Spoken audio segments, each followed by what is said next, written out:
selamat pagi Selamat pagi. Mbak. Gimana kabarnya hari ini? Alhamdulillah gini-gini aja. Gini-gini aja. Iya. Ini tadi Mbak habis dari mana? Kebetulan saya habis dari rumah. Dari rumah. Ya. Mbak ini mungkin bisa diceritakan tentang apa namanya, nama panjangnya, rumahnya, gimana? Nama saya Biza Ainur Fadhidin. Saya ini asal Malang. Rumah saya di kabupatennya sih lebih tepatnya. Saya sekarang semester 4. Master. Untuk panggilannya siapa Mbak? Iza. Iya. Tepatnya rumahnya di Kabupaten Malang itu daerah mana? Daerah Oke. Untuk perjalanannya ke sini itu berapa lama Mbak? Kalau misalnya nggak macet itu mungkin 20 menit, tapi kalau macet bisa 30 sampai 35 menit tergantung lalu lintas. Berarti cukup jauh ya Mbak berarti ya. Betul. Kalau datang sini naik sepeda sendiri apa? Kalau saya sih seringnya diantar, tapi kalau dulu itu saya naik Gojek sih. Gojek Iya. apa? Nggak mahal gitu Mbak? Kan perjalanannya cukup jauh ya Iya itu. sih, mahal. Ya, soalnya saya masih belum berani untuk bawa motor di jalan raya, soalnya takut nabrak atau gimana. Pokoknya saya masih beraninya cuma sekitar lingkungan rumah aja. Ini tadi kan Mbak bilang dari semester 4 ya sekarang. Untuk jurusannya dari jurusan apa? Saya kebetulan dari jurusan bimbingan konseling. Wah, berarti calon-calon konselor juga nih ya. Iya. Dulu alasannya memilih bimbingan dan konseling apa nih Mbak? Awalnya dulu sih saya pinginnya psikologi, cuman karena disarankan sama guru BK saya untuk mencari peluang yang lebih besar, jadi saya mendahulukan bimbingan konseling baru psikologi. Terus alhamdulillah saya keterimanya di bimbingan konseling. Tapi pernah ada perasaan menyesal nggak gitu keterimanya di bimbingan dan konseling? Mungkin awalnya saya agak kayak kok saya keterimanya di sini, sedangkan impian saya dari SMP itu psikologi. Cuman setelah 4 semester saya lalui, jadi saya udah mulai menemukan titik kenyamanan saya meskipun belum yang sampai menerima sekali, tapi saya sudah mulai terbiasa dengan Sudah terbiasa ya berarti. Oke. Berhubung Mbak juga dari jurusan bimbingan dan konseling, berarti setidaknya secara garis besar sudah tahu lah ya dalam konseling itu kayak gimana itu sudah tahu ya. Baik. Untuk pertemuan hari ini kita laksanakan kurang lebih selama 20 menit ya Mbak ya. Apakah Mbak keberatan? Tidak. Kalau misal nanti masih belum selesai pembahasan kita, mari kita lanjut di pertemuan berikutnya. Oke. Sehubungan dengan kedatangan Mbak kemari, apa nih yang ingin dibahas bersama? Jadi itu saya itu apa ya? Saya itu tipikal orang yang perfeksionis. Jadi saya tuh pengen semuanya tuh sempurna gitu. Saya pengen semuanya tuh berjalan sesuai dengan keinginan saya, sesuai apa yang saya mau. Jadi kayak terutama akademik itu. Soalnya saya dari kecil tuh sudah apa ya, tertanam di otak saya kalau saya tuh harus berprestasi, saya tuh harus punya nilai yang bagus, saya nggak boleh turun gitu nilainya. Terus kayak dalam mengerjakan tugas tuh saya selalu ingin semuanya itu kayak maksimal, meskipun saya tuh kerjainnya mepet-mepet atau saya ngerjainnya jauh-jauh hari, pokoknya saya tuh harus bagaimanapun caranya itu harus yang maksimal gitu pengerjaannya. Jadi kalau misalnya saya tugas individu mungkin saya masih oke, karena kan saya yang mengerjakan sendiri. Tapi kalau misalnya tugas kelompok, terus saya dapat kelompok yang mungkin menurut saya tugalet atau mungkin nggak bisa diajak kerja sama atau mengikuti ritme kerja, itu tuh saya tuh merasa kayak stres. Saya merasa kayak orang ini beban banget gitu loh, karena dia hilang atau mungkin dia nggak melakukan apa yang seharusnya menjadi tanggung jawabnya dia. Jadi kadang kalau ada pembagian kelompok tuh saya tuh deg-degan gitu, kayak saya dapat kelompok yang kayak gimana ya gitu. Tapi kalau misalnya saya dapat kelompok yang lumayan nih anaknya gitu, bisa diajak kerja sama atau apa, saya mungkin akan tenang-tenang aja. Tapi kalau saya dihadapkan dengan anak yang kayak apa ya, kayak dia tuh udah terkenal dengan malasnya, dengan kehilangannya tuh saya kayak merasa stres, saya kayak marah, jadi kayak saya tuh pengen nangis gitu loh, kayak apa ya, kayak aduh udah dapat kelompok yang kayak gini sih gitu dari sekian banyak temen gitu. Apakah emang dari sebelumnya itu Mbak sudah mendapatkan tuntutan dari orang tua agar selalu berprestasi, mendapatkan nilai yang baik gitu? Kalau tuntutan sih saya merasanya tidak ada ya, cuman, setiap saya misalnya saya bilang, waktu sekolah itu saya bilang, "Saya sekarang ranking 1," gitu. Nah, Iya. orang tua saya tuh mungkin kayak oke mengapresiasi, tapi, ada kata kayak, ditingkatkan lagi ya. Nah, itu dari situ tuh saya kayak mikir, oh berarti dengan ranking 1 ini saya masih kurang gitu, saya masih belum, sampai di tahap orang tua tuh mengapresiasi saya tuh sebagai hal yang cukup gitu. Jadi kayak, dari situ saya selalu menekan diri saya untuk saya harus lebih gitu. Jadi, terutama di bidang akademik, karena, orang tua saya tuh mengedepankan, akademik. Jadi kayak saya tuh nggak pernah ikut lomba-lomba buat kayak nggak pernah ikut lomba yang non akademik atau apa. Jadi saya tuh fokus untuk, menyelesaikan, memaksimalkan akademik. Berarti emang dari dulu, dari sekolah apakah Mbak emang selalu mendapatkan ranking atau, eee, pernah apa, hanya 10 besar atau gimana gitu? Saya itu pernah dapat ranking di 5 besar pernah, ranking 3 besar pernah, ranking 10 besar pernah, tapi yang, parahnya itu di ranking 15 besar pernah saya, itu di kelas 12 kalau nggak salah. Terus respon dari orang tua Mbak ketika, Mbak Iza ini mendapatkan ranking di 15 besar itu apakah dimarahi atau, hanya diberi dukungan? Eee, saya agak lupa ya, apakah waktu itu saya tuh cerita atau enggak, tapi kayaknya saya cerita kalau misalnya, ranking saya menurun, tapi saya nggak bilang saya tuh ranking berapa. Cuman kayak, ya respon orang tua saya terutama mama saya ya, soalnya kalau ayah saya tuh kan jauh, jadi ya kita LDR gitu. Iya. Jadi yang di rumah itu masih mama, jadi kayak, responnya mama mungkin kayak cuman, "Oh ya udah nggak apa-apa," gitu aja sih. Jadi kayak nggak ada dukungan atau nggak ada tuntutan untuk harus gimana gimana itu saya cuman nggak apa-apa, tapi ya saya sebagai orang yang sudah apa ya mengkonsepkan kalau saya tuh harus berprestasi dan lain-lain itu saya merasa kayak oh ini tuh saya tuh kurang nih jadi saya harus lebih ngejar lagi gitu. Berarti, tuntutannya ini sebenarnya dari dalam diri Mbak sendiri. Lalu ketika Mbak mendapatkan, ranking yang menurut Mbak belum memuaskan, itu apa langkah yang, Mbak lakukan? Saya tuh waktu itu kayak biasanya sempat down sih kayak saya tuh kayak menyalahkan diri kok bisa terus kayak apa yang saya lakukan selama ini kok bisa saya sampai seperti itu gitu. Jadi mungkin awalnya saya agak denial gitu kan kayak denial terus saya cuma menyalahkan diri sendiri tapi setelah itu saya mikir lagi kalau misalnya saya nggak memperbaiki di semester ini nanti takutnya saya di waktu mau penerimaan perkuliahan atau apa itu saya malah masih nggak tahu apa-apa kan. Jadi mungkin saya lebih usaha aja sih ya saya melakukan kayak webinar saya belajar atau mungkin waktu ada kerjain tugas mata pelajaran yang saya nggak paham itu saya tuh selalu ke teman saya tanya-tanya soalnya beberapa teman saya tuh emang udah bimbel dari awal kelas 12 gitu jadi kayak saya mungkin tanya. Berarti, Mbak dulu, ikut bimbel juga apa hanya belajar sendiri gitu? Saya nggak ikut bimbel soalnya mahal sekali ya ternyata. Jadi hanya belajar sendiri ya dan, cuman minta bantuan temen dan mengandalkan YouTube. Ya. Eee, Ketika Mbak merasa diri Mbak kurang, itu, apakah Mbak sempat merasa kayak stres atau kayak hanya down tapi, malah meningkatkan motivasi Mbak untuk, mencapai yang lebih dari pencapaian Mbak sekarang?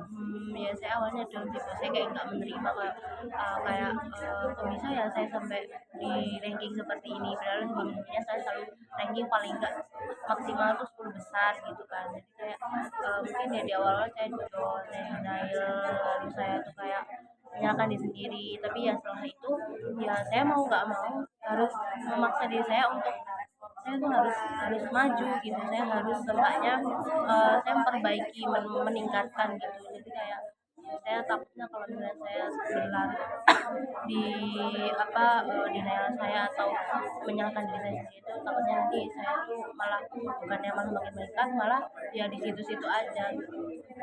Waktu mendapat Pengen 10 besar itu ketika SD apa? 10 besar tuh iya saya seringnya 10 besar tuh waktu SD.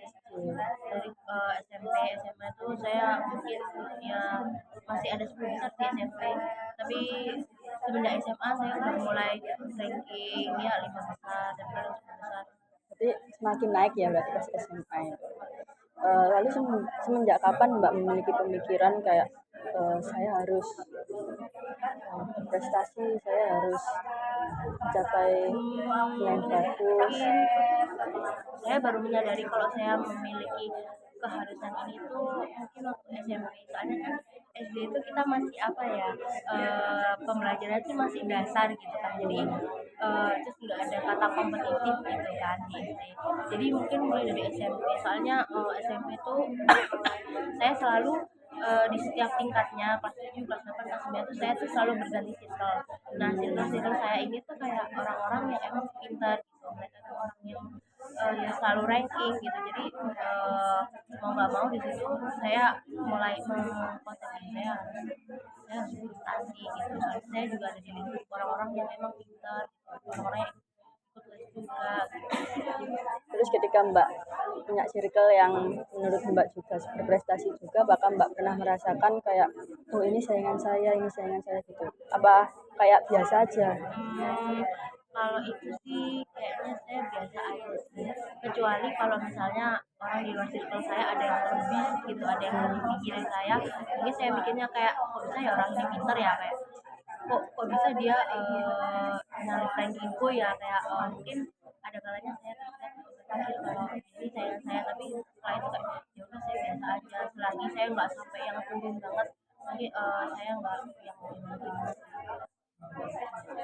Di awal tadi Mbak sempat bilang Mbak ini seorang yang perfeksionis, terus ingin mendapatkan yang baik lah. Apakah Mbak ini ingin terlihat perfeksionis itu sudah dari SMP apa masih barusan ini Mbak? Saya tuh mulai kelihatan perfeksionis sekali itu di kelas 12, karena emang kan di kelas 12 tuh apa ya, banyak tuntutan gitu loh. Di Iya. kelas 12 tuh banyak tuntutan untuk belajar, tuntutan untuk persiapan untuk masuk universitas, tuntutan dari segala macam gitu, jadi mungkin saya udah mulai membangun perfeksionalitas saya tuh dari SMA itu, jadi saya bikin harus masuk PTN, saya harus belajar yang baik, saya harus berkata yang bagus, saya harus ini itu, dan itu berlanjut dan mungkin makin makin tajam ya, makin tajam makin perkuliahan ini. Tapi sebelum kelas 12 itu berarti masih kayak biasa aja ya? Iya biasa aja, jadi kayak ya mungkin saya emang menginspirasi diri saya untuk selalu berprestasi, tapi nggak seperfeksionis itu gitu, jadi kayak ya kalau ada tugas ya saya mengerjakan tugas saya gitu, cuman mungkin saya cari jalan keluar lain untuk saya bisa mengerjakan dengan baik lagi untuk dapat nilai yang bagus ya dengan tanya-tanya sama saya, saya nggak sampai yang harus perfect segala macam baru kelas 12.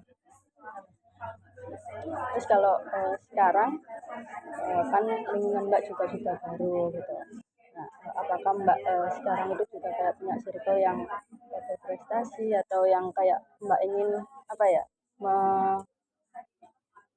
menyeimbangi lah kemampuan circle Mbak?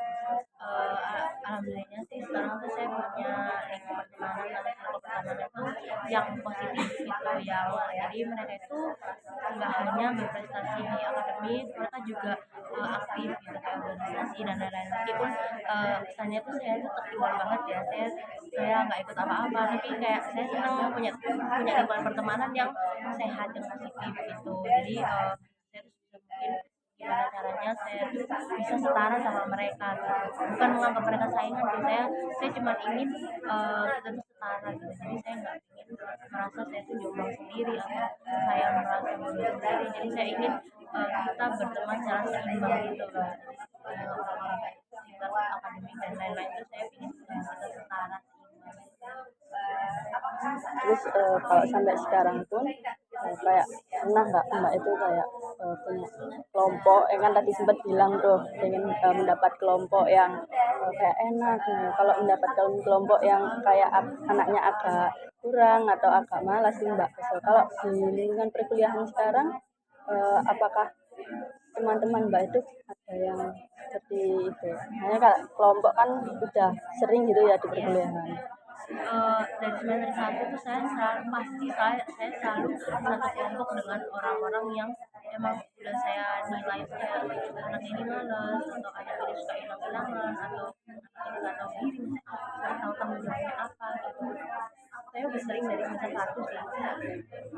Dan itu awalnya mungkin saya nggak ngeh ya, di semester 1 kan baru awal ya, baru kenal kita, tapi setelah kelompokan sama beberapa orang itulah, jadi saya bisa menilai mereka gitu, mana yang masih oke diajak kelompokan, mana yang di blacklist aja, istilahnya di blacklist kayak gitu. Jadi saya masih sering dapat anggota kelompok yang emang saya udah blacklist dari semester 1. Terus sebagai seorang yang perfeksionis ketika memandang teman-teman yang menurut Mbak agak kurang kalau mengerjakan tugas atau hilang-hilangan dan nggak bertanggung jawab, itu perasaan Mbak gimana atau pikiran Mbak itu apa sih yang Mbak pikirkan tentang orang seperti itu? Saya tuh kayak merasa stres ya, padahal saya pasti stres. Terus kalau misalnya sudah waktunya pembagian tugas atau waktunya sudah, kan pasti kita tuh setting waktu gitu. Setiap anggota tuh ngumpulin tugasnya buat dijadiin satu tuh kapan gitu. Kalau misalnya mereka sampai di deadline itu nggak ngumpulin atau hilang-hilangan, malah saya tuh pasti akan marah ya, saya bakal kesel, saya bakal kayak merasa ini anak gimana sih, apakah dia ini nggak niat kuliah atau gimana gitu. Jadi akhirnya saya tuh pasti cerita marah-marahnya itu ke sahabat saya waktu SMA. Jadi kayak saya tuh mencurahkan apa yang membuat saya kesal, apa yang membuat saya marah gitu.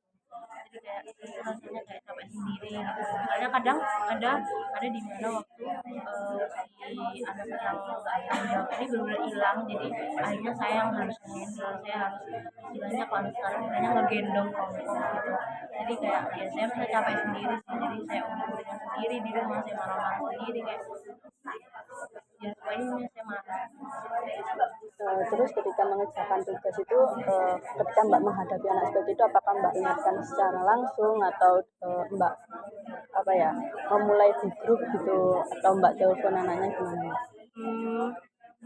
Saya tuh seringnya mendahului di grup ya, kayak saya nanya gimana nih tugasnya, mau gimana pembagiannya, pokoknya intinya kalau misalnya kita Senin dapat tugas, deadline-nya Senin depan. Nah kalau sampai hari Rabu masih belum ada kejelasan, belum ada yang mulai, mungkin saya akan mulai duluan gitu.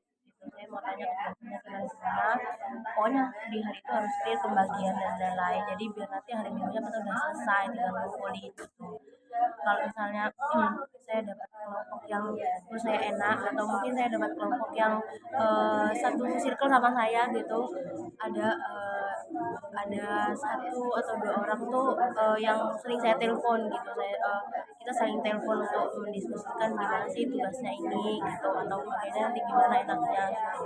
Jadi saya menghubungi dia dulu, baru kita move ke gitu. Baik Mbak, sehubungan dengan keterangan Mbak kemarin ini, saya simpulkan ya untuk pertemuan ini, Mbak ini tadi bercerita bahwa Mbak ini seorang yang perfeksionis, terus itu inginlah mendapatkan prestasi yang lebih, dan Mbak ini sebenarnya mendasari pemikiran Mbak ini sebenarnya nggak ada tuntutan juga dari orang tua, tapi itu hanya tuntutan dari diri Mbak sendiri, karena Mbak ingin mendapatkan apresiasi orang tua, tapi ketika Mbak mendapatkan misal ranking atau itu orang tua hanya kayak oh biasa aja gitu, padahal Mbak sebenarnya mengharapkan mendapatkan apresiasi dari orang tua Mbak. Dan Mbak ini ketika memilih menghadapi orang yang kurang bertanggung jawab atau tidak mengerjakan tugas di kelompok, Mbak ini merasa kesal dan kayak merasa orang ini kok nggak bertanggung jawab gitu. Dan Mbak ketika juga memiliki kelompok yang seperti itu, Mbak sudah berusaha dengan mengobrak-ngobrak gitu. Baik, karena waktu kita sudah habis, untuk pertemuan selanjutnya kita sepakati di hari apa Mbak? Mungkin di hari yang sama dan jam yang sama aja sih. Apakah Mbak kosong di waktu itu ya? Iya, kebetulan kosong, soalnya konsisten aja. Terima kasih ya Mbak atas kedatangan Mbak kemari dan sudah mempercayai saya, dan sudah bercerita banyak juga kepada saya. Saya akhiri. Assalamualaikum warahmatullahi wabarakatuh. Waalaikumsalam warahmatullahi wabarakatuh.